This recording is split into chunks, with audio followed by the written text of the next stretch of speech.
जगात एकमेव व्यक्ती अशी आहे की तिला ना पगार असतो, ना सुट्टी असते, ना निवृत्ती असते, ना कौतुक असते. तरीही ती रोज हसत काम करत असते आणि ती व्यक्ती म्हणजे आई असते. आईला सुट्टी का नसते? आईच्या कामाला सकाळची वेळ नसते की रात्रीची मर्यादा नसते. सगळे झोपलेले असताना ती उठते आणि सगळे झोपल्यावरही तिची कामे संपलेली नसतात. आईचे घड्याळ हे तिच्या कुटुंबाच्या वेळेनुसार चालते.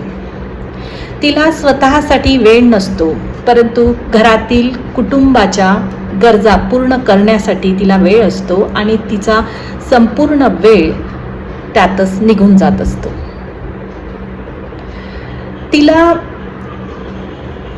ती आजारी असताना सुद्धा घरातील काम थांबत नाही.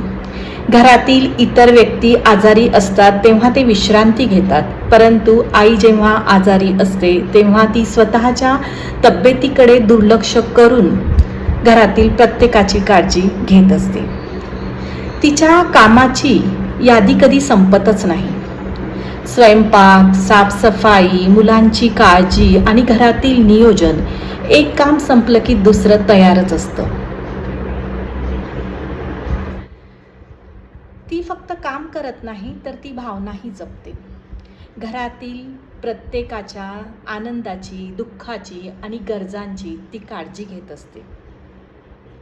अनेकदा तिच्या त्यागाला गृहीत धरले जाते. जे ती रोज काम करत असते त्या कामाची इतकी सवय होऊन जाते की तिच्या कामाची किंमत लक्षातच येत नाही. अशा प्रकारे घरातील स्त्री, आई ही तिला सुट्टी नसते, आईला सुट्टी नसते, कारण ती फक्त घरातील जबाबदारी नाही तर प्रेमही जपत असते.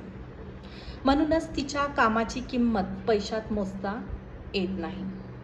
म्हणूनच आज 1 मिनिट थांबा आणि आपल्या आईला किंवा घरातील स्त्रीला सांगा की तुझ्या कामाची किंमत आम्हाला आहे. कारण कधीकधी कौतुकाचे 2 शब्दही आपल्याला सर्वात मोठी मिळालेली भेट असते.